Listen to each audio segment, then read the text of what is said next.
اور چیخ مارتے رہ گئے کہ محمد بھی آئے ہیں اور مسلمان بھی آئے ہیں۔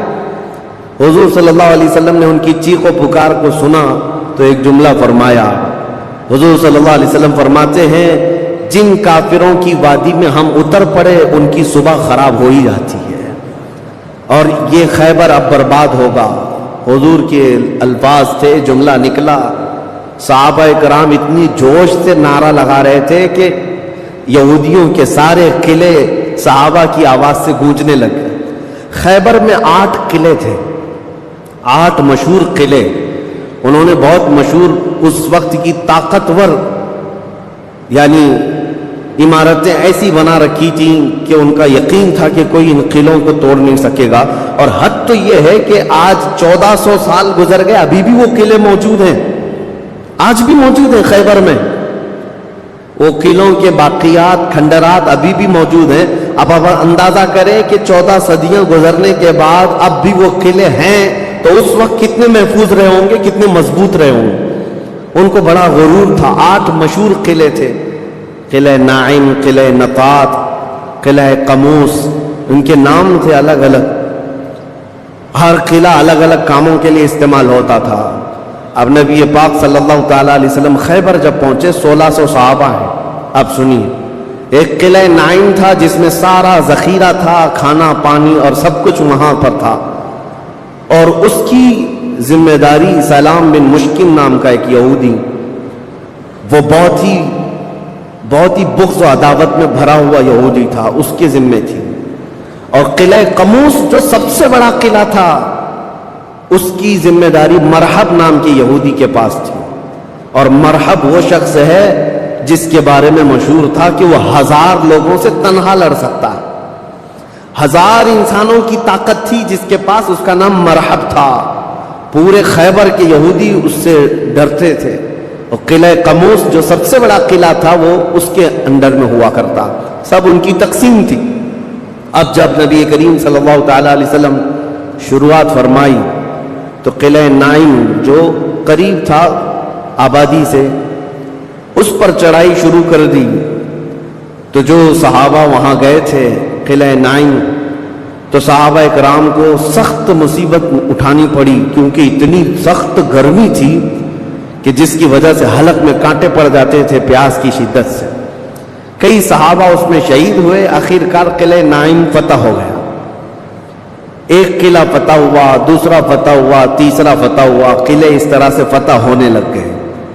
یہودیوں کی تعداد میں آپ کو بتاؤں، یہ 1600 صحابہ تھے، اور یہودی اس وقت خود اور قبیلہ بنو غطفان جو مشرکوں کا قبیلہ تھا، ان کو بھی جنگ کے لیے اپنے قلعے میں بلا لیا تھا۔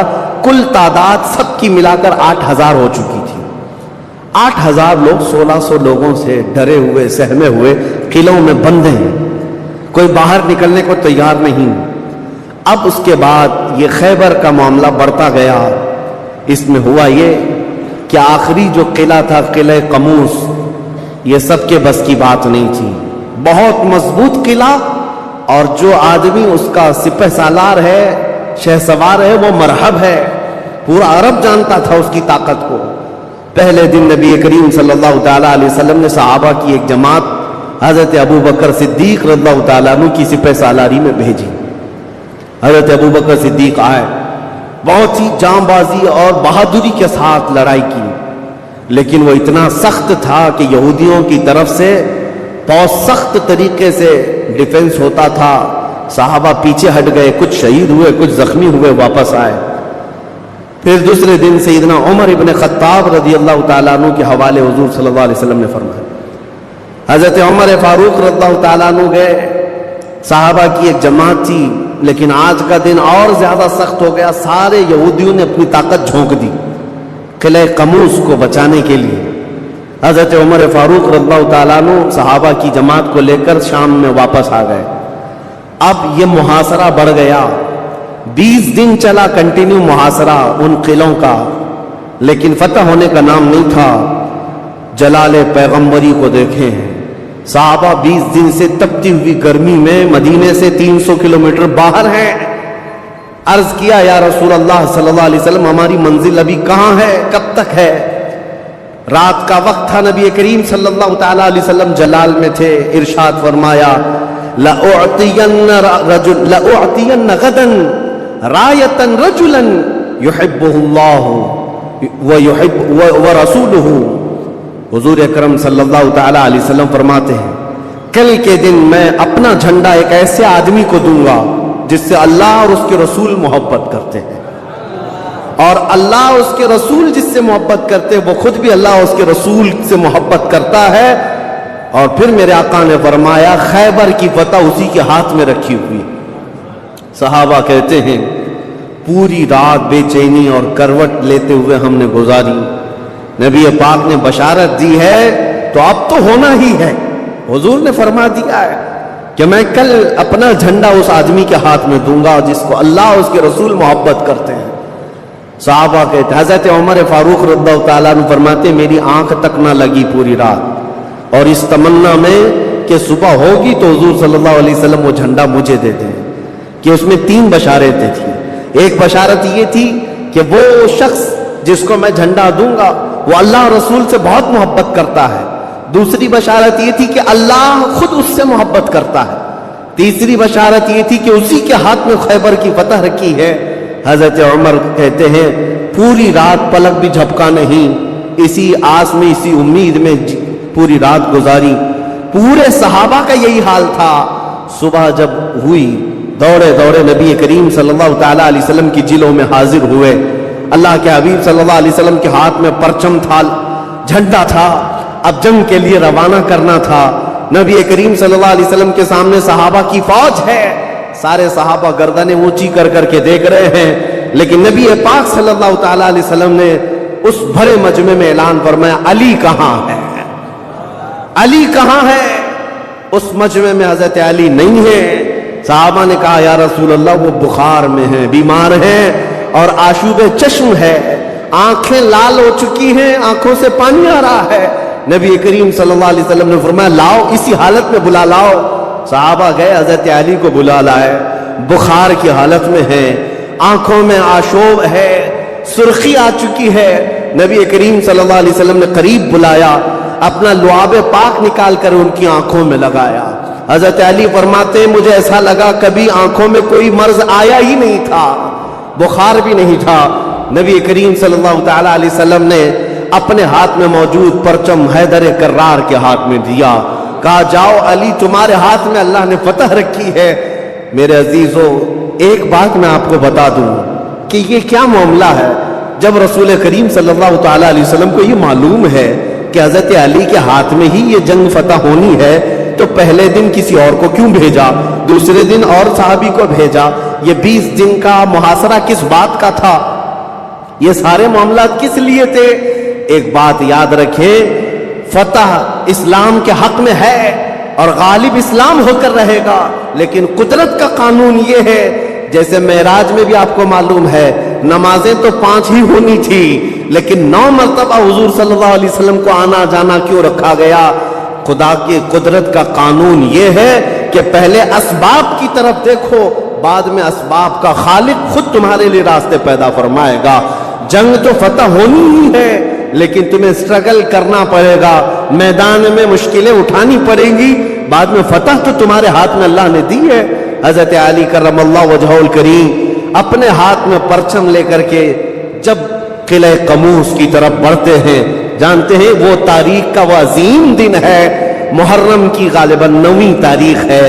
میں نے شروع میں ہی کہا کہ یہ ایک تاریخ کا ایسا حصہ ہے جس سے ساری باتیں آگے کی فتوحات جڑی ہوئی ہیں۔ کیوں میں آپ کو بتاتا ہوں، حضرت علی جس انداز سے جا رہے تھے اس وقت لوگوں کے اندر ہیبت طاری تھی، صحابہ آپ کے ساتھ تھے۔ جیسے ہی قلعہ قموس کے پاس گئے، سیدھے حضرت علی کرم اللہ وجہہ الکریم نے للکار کر کے مرحب یہودی کو بلایا کہ باہر آ جا اپنے قلعے سے اور مجھ سے مقابلہ کر۔ وہ ہاتھی کی طرح سے ڈیل ڈول رکھتا تھا اور خرامہ خرامہ سامنے آیا اور للکار کر کے کہنے لگا قد علمت خیبر انی مرحب شاک السلاح مجرب، تمہیں معلوم ہے پورا خیبر مجھے جانتا ہے کہ میں مرحب ہوں۔ شعر پڑھ رہا تھا، پورا خیبر جانتا ہے